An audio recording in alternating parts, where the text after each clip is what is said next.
The next speaker is my very good personal friend, Bing Gordon. And again, both with Eric and Bing, you can read their bios. You have the Summit website. But Bing is a person who always has something really interesting to say. He has great credentials. He's on the board of Zynga. He's on the board of Amazon. More importantly, he was the founder of Electronic Arts in 1982. But that's not what's really important. Every time I grab a glass of wine with Bing, which is very often, he has something really interesting to say, a great perspective, and not surprisingly, he picked a great title. Bing, come on out. Customer management is like dating.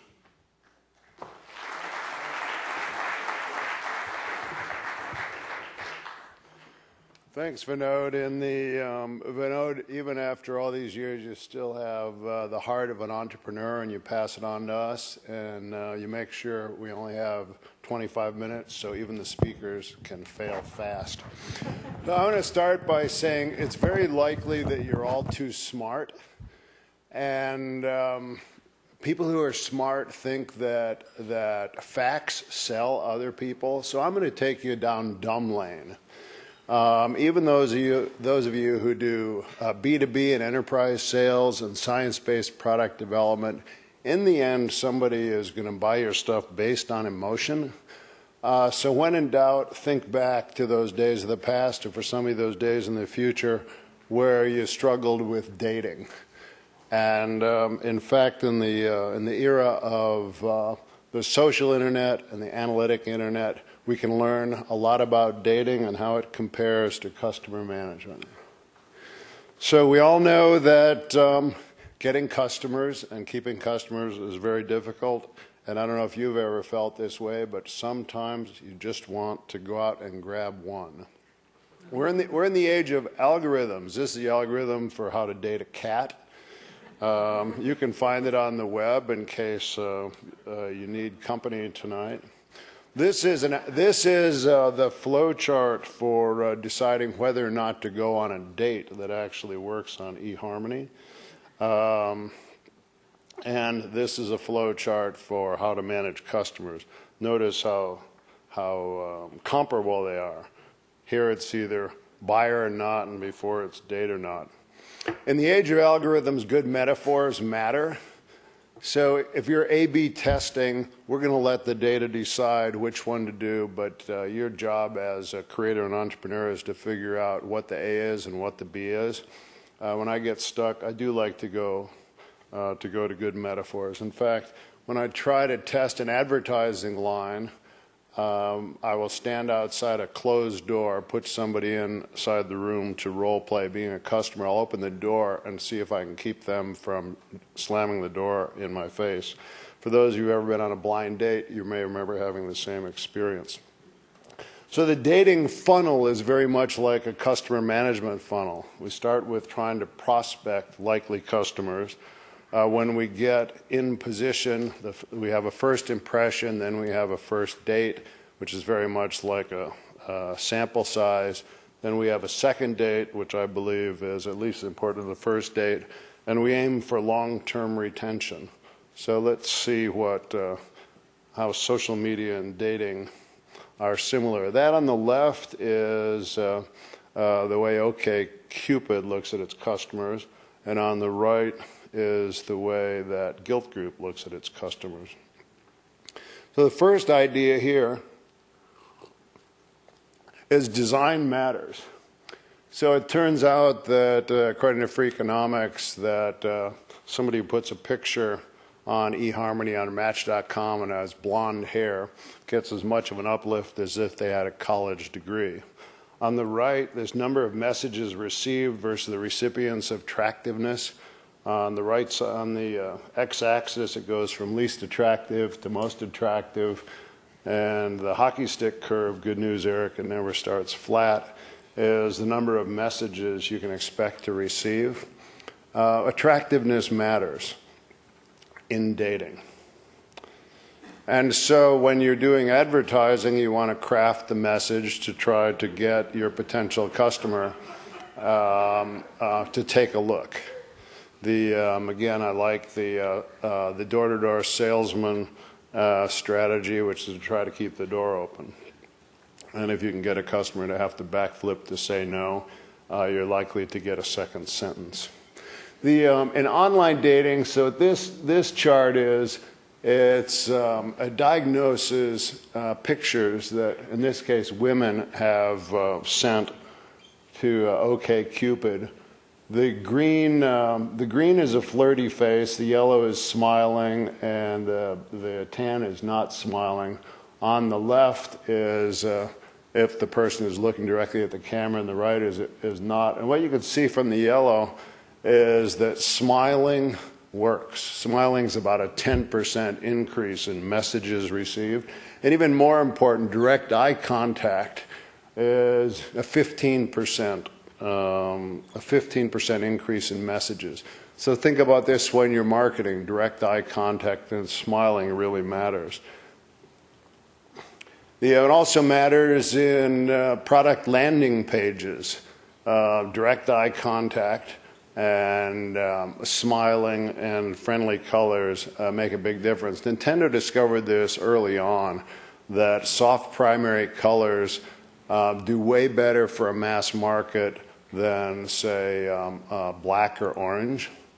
So if you want to get a mass market of consumers other than teenagers, always start with friendly. The next thing, this is kind of a Freakonomics type fact about online dating.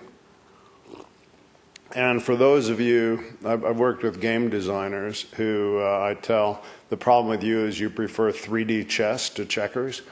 And so many of you here can keep 7 complicated algorithms in your head at once, and solve for variables.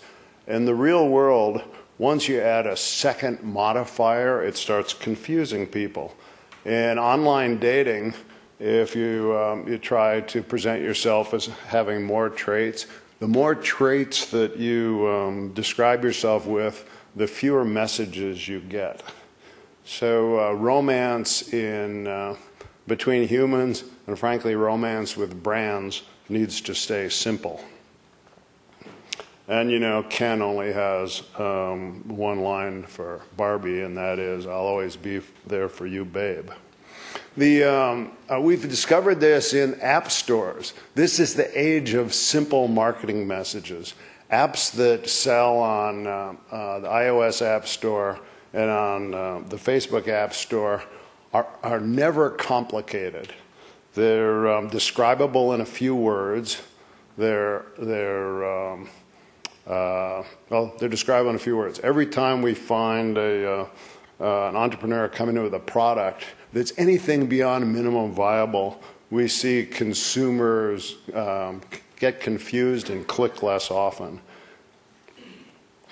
I like to use for any web products Mechanical Turk from Amazon, where you can pay independent people about a penny per quick question, and we'll show them 3 different app icons.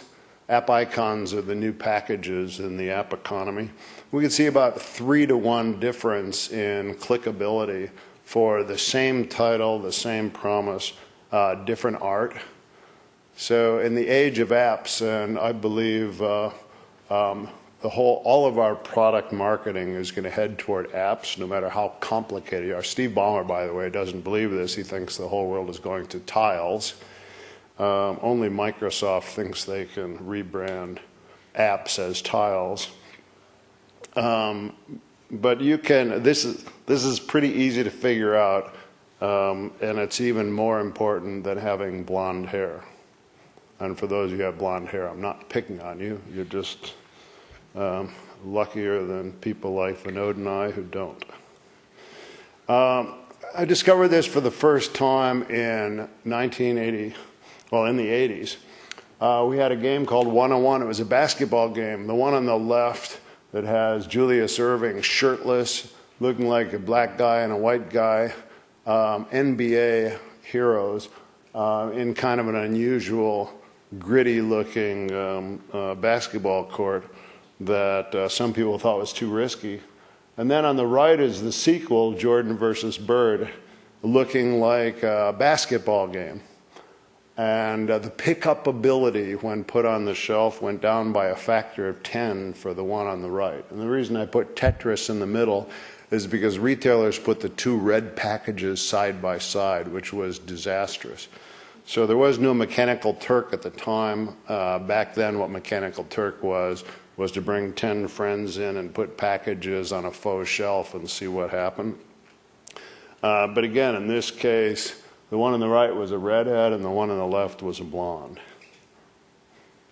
Interesting enough, in online dating, controversial gets 3x more responses than cute. The numbers under this, if you could see the person on the left, the attractiveness rating is 3.3 on a scale of 5. The one on the right is an attractiveness rating of 3.4 on a scale of 5.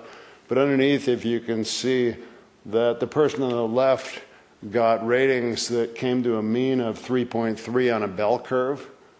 And on the right, the cute person got mostly 4s. So for those of you creating brands or creating products, you don't want to be okay for everyone. You want to get 5 ratings from enough to drive your business. So this is one of the tricks I've learned in branding. All great brands contain controversy and risk. You give things up to create a good brand, and the riskier it seems, the more memorable you are. And in this case, cute is kind of the enemy of outreach. Another thing that happens in online dating, for those of you who do any kind of web marketing, gone are the days where a 1% click-through is gold. In the era of social messaging, when people are posting a couple times a day and doubling a rate of that every year, the rest of us are getting hundreds of social messages a day. 1% click-through is spam, 30% click-through is gold, 10% is not bad. So in dating, what we see is we kind of asymptote out at 25 to 30 messages, or 25 to 30% click-through rate of messages sent. And I just thought that was kind of interesting because the best click-through rate we've ever seen at Zynga on a post is 30%. And there tend to be aspects of messages in games that get high click-through rate, as there are in online dating. It turns out the x-axis here is message length, number of characters. So 50 characters, that's 9 or 10 words, has the lowest response rate. Then we kind of asymptote out, for those of you who are long-winded, the OK Cupid goes on to say that if you're really trying to do tonnage, you should be doing 1,000 character messages and sending a lot of them. At Zynga, we found that if we message somebody too often, with only and they're only going to click on 1 or 2 things a day, we can burn out the channel. So for benchmarking on attracting your potential customers, in dating, 1% response rate is pretty good. There's no data on how many successful dates come out of those contacts. That's a problem with not being able to measure the full viral loop. And the average person sends 25 messages per month. In social apps, on iPhone, the average iPhone user downloads 11 apps a month. 90% of them are uninstalled by the end of the month. And 50% of the apps that are installed do not have a first session. So, you know, if you think about dating, if you dated 11 person in a month, and 90% of those people threw away your email and your phone number sometime between the first handshake and the end of the first month, you would feel normal but not happy. But 50% of the first dates with customers on the web have no first session. It's kind of the equivalent of showing up to a blind date and having the other person who really is Susan Smith claim not to be Susan Smith. Next part of the dating funnel is the first impression. What I've learned again and again and again is the first 5 seconds when people show up with some kind of goals. If you've marketed to them, they've come with some kind of anchor of what the marketing is going to deliver. And in the first 5 seconds, you can confirm or deny. And we see in dating and also in products that a bad first 5 seconds can lose people forever. In the movie business, it turns out that preview houses that have rheostats where people change a dial from 1 to 10 to show their satisfaction with the movie, that the first number that they pick in the first minute has probably a 20% effect on the average numbers for the rest of the movie. It's why James Bond movies have those little opening 3 to 5 minute movies at the very beginning. It's why good speakers start out with a joke or come out half naked. And it's why the first 5 seconds in your customer relationship is the most important. There's this concept in dating of trick dating, which is also a concept in marketing. This is selling the Brooklyn Bridge with ads that lie. There's a lot of internet chatter about trick dating. And the reason is that people who are trying to meet others in online dating hope to get away with a little more perfect. And by the way, so do your vice presidents of marketing. If you don't watch out, they will spend your money and oversell. In online dating, the average person claims to be 2 inches taller than they really are, except for women at about 5'10", stop adding the 2 inches, and deduct 7 pounds. Women deduct more pounds than men do. And there's a reason for this, that men on OkCupid, their peak of claimed sexual partners is when they're 6'4", and the number of responses they get for a man below about 5'8" falls off the cliff, and at about 5'10" it starts going north. The perfect height for claimed tallness on OkCupid for a woman is about 5'6", and it drops off at about 5'11". The first date, this says, "What car do you drive?" And he says, "What car do you want me to drive?" You might recognize that kind of response from your good vice president of marketing. Interestingly enough, in online dating sites, the best opening line always mentions the other person. That's 50% success when you respond to the other person starting out. You mention that. You have good taste. I noticed that. Mention the person's name. I'm curious about what you said. I'll go quickly through this. I'm going to go to this next thing. So I've got a concept of design, which is, it's the WOW OF word scale, 4-part scale. And you can watch customers. Best of all, you can take pictures with cameras. A wow is a stand up, throw your arms into the air, run out the room and start telling all your friends about it. A good is a nod. It's a lean in. All you entrepreneurs have sold to Khosla, and you look at, Samesh, or you look at Vinod, and if you say something and they kind of lean in, you think, oh, that's doing well. If they lean back and get a scowl on their face, you know you're in trouble. In apps, you want 3 lean-ins to 1 lean back at a very minimum in the first session. By the way, this scoring system also works for executive assistants. Since installing this scoring system, I've had 4 out of 6 years of perfect, all wows and goods.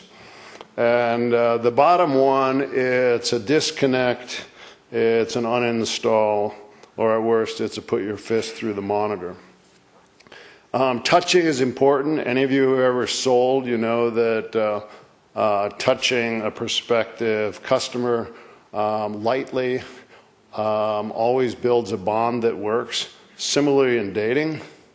Turns out in apps, getting that kind of touch where you can actually see somebody physically move toward the screen as if they're going to touch it also is a predictor of success. In the online world, 47% of people care more about themselves than they care about the rest of the world. It's called ego surfing. I would guess that 47% of the people here have occasionally Googled themselves just to make sure that Google has the correct person. We found out in apps that when people get a chance to look good, they like the apps more. In fact, the most important thing to notice when somebody first touches your product is, do they think the product likes them? And you can ask, you know, here's a bottle of Anacin. Do you think it likes you? And if the answer is no, you probably are losing. Another interesting tidbit is in massively multiplayer online games that have tens of millions of users, almost half the men who play those games say they feel awkward if their outfits don't match. So helping the customer or the date feel liked is really important. Another surprising thing that happened in apps is this power of personalization, letting somebody invest themselves. This is kind of the equivalent of UGC in apps. It turns out that every app I've been involved with that offers this gets an immediate 50% bump. So, you know, if you're selling carbon-reduced concrete, if you can figure out how to help customers personalize it for themselves, like kids do, and writing their initials in concrete, things will go better. In the world of apps, showing pictures of people always works. 2 poker games. This is the Zynga poker. There was an Electronic Arts poker, exactly play the same. The one that showed the pictures of other people outperformed by 3x. Another surprising thing in apps, and I think in dating as well, if you're on a first date, once the other person starts bragging, you tune out. And click-through rate in the social web, offering a gift to someone gets 30 times more clicks than declaring a victory. And I think declaring a victory probably gets as much clicks as the original Twitter posts about brushing your teeth. Speaking of 3x, here's a game that I was involved with. What we did as a default, so simple works. All the stuff on the right was really appealing to the game designer who likes 3D chess, but it confused customers. As a default, we pulled it in under the semicircle on the left side. We made them click to open it up. Once they opened it up, they kept it up forever, and it was 3 times more popular. 3 times more people said, I love this, just because the default looked easier. Another thing that even Steve Jobs told me that I didn't understand because I don't know gaming is that co-op always wins over competition. The only people who care about competition are teenage boys and a sales force. And the reason is psychologists can prove that losing is creates 3 times more emotion than winning. So anything you do to create co-op, cooperative win-win, is great. And then the final idea here is that only boys 15 to 25, and those who think they are motivated by losing.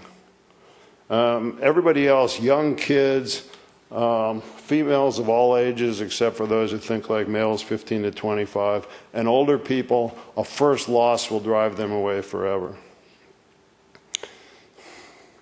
And then the other important thing is to provide a future. Dating sites talk about this. In the first date, Don't try to close anything. Set up an interesting future. Farmville did that with a mechanic called Wither that took return rates up by a factor of 4. And in this case, it's plant the seeds, and the seeds are going to be harvestable at a certain period of time. You tell us how long. It's kind of time double or nothing.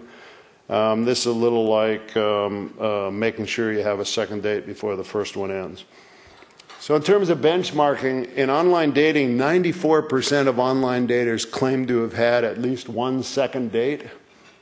In the social apps, 50% of app users who finish one session never get to a second. The most important word in messaging from a man to woman in online dating is sorry. Who knew? And then in social apps, stories and suggestive puns get the highest click-through rate. And the average person posts about 2 times per session. The second date, in general, think about all experiences work on a slope. The most important thing about the second time with your customer or the second session with an app or the second date is to define the slope. In a rule from gaming, and basically all your customers who are now under 35 grew up as gamers, except for the coffee achievers who thought they had no time and they wasted their time on baseball instead. A rule for these people is what you want them to value, you have to make them earn. As Robert Trent Jones says, golf courses should look hard and play easy, but that looking hard is important. The success of the second date is the best long-term predictor of a customer relationship. And luckily, quality drives repeat use. Eric Ries talked about NPS, Net Promoter Score, which is simply ask people, will you tell others about it? And if the answer is yes, that's a 1. If the answer is no, that's a -1. Subtract 1 from the other. The best you can get is 100. And great is about 70. Facebook's about 45. Facebook for people who don't play games is 35. Next thing to do with customer management is pre-announcement. This is HBO's secret. The head of HBO one time did this thing called Rome. I said, oh my God, $200 million, you lost your shirt on that. He said, oh no, I got BBC to pay half of it, and the other half I made up for by halting churn for the 90 days that we pre-announced the series was coming. Nobody churned for those 90 days. So in World of Warcraft, there's this thing called a mount. It was originally at level 40. The whole time you played, you knew you were going to get it. It helps you travel twice as fast and you look cool. And so for about the last 20% of time up to level 40, they had 0 churn. In general, the best lock-in on the social web is a sense of social obligations. Pick a time to come back. And by the way, it also works in dating. You know that the best way to get the next date is to get engaged. One trick about the social web is asynchronous is 4x better than synchronous. Modern customers would rather do stuff together at different times. I think Vinod and Nero have figured out how to do that as well. And just as parties build relationships on the web, this is the best way to get to a third date. In games, if you have an ASN, an active social network of at least 5 people who are playing synchronously or asynchronously with you that day, you're 25% more likely to, or you retain 25% longer. In Twitter, if you have 10 followers, your retention goes up by 40%. In terms of benchmarking, again, a good app gets about 10% retention after 7 days, and that's a good app that's going to be a company that dies and is going to have to pivot. 30% is really good. 30% after 21 days is a business. In terms of long-term retention, I thought this was interesting, that in the first date, if there's 3 questions here that have a 30% efficacy in predicting long-term relationships. One is, wouldn't it be fun to chuck it all and go on a sailboat? If you both agree on that or you both disagree on that, as long as you're aligned. The next one is, do you like horror movies? And the final one, have you ever been around another country on your own? So when you next see your significant other, you can see how aligned you are. If the two of you both answer the same on those three questions, it turns out on OkCupid that has like a 30% R squared on long-term relationships. In online relationships, there's an asymptote at about 16 months retention, which is not high retention for our customers, but it turns out in online games and online apps, it matches this online dating. You know, if you're going to build an internet treasure company, you'd like to have 90% annual retention, and this is, I couldn't figure out the math last night. Whatever it is, where 50% of your customers are gone in 16 months, you know, that sounds pretty hard, especially if you have a high cost of customer acquisition. The biggest issue in dating and apps and business is the number one reason your customers leave is because they think you're indifferent to them. It's not that they're unhappy, they're indifferent. Unhappy, actually, as any of you have sold know that the second most loyal customer is the one whose problem you've solved. The ones who leave are the ones where you metaphorically don't answer the phone. So it turns out in dating, the average marriage proposal happens 2 years and 9 months after the first date, and then another 2 years and 3 months to marriage. In social apps, we have an average on social networks like Facebook, Twitter, Zynga.com of 2 year retention, and an app now is about 6 months. When I started in social apps, the average retention on iOS was 11 days, and on Facebook the success were 20 days, and we've ground that up to about 180 days. And remember, the most important aspect of your brand might not be something that you advertise at all. What this shows is the sexual activity by smartphone brand. On the left is Android at 6 number of sexual partners by age 30, and on the right is the iPhone at 10. So you decide, and BlackBerry actually has numbers, but I think that's because this is backward looking. So thank you very much. And in the world of the social internet, the best way to keep someone forever is to get them today. Thank you.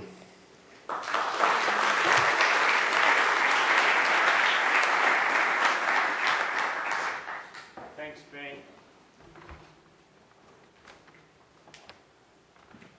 So tell me about your talk at the end of tomorrow and which slide this might refer to.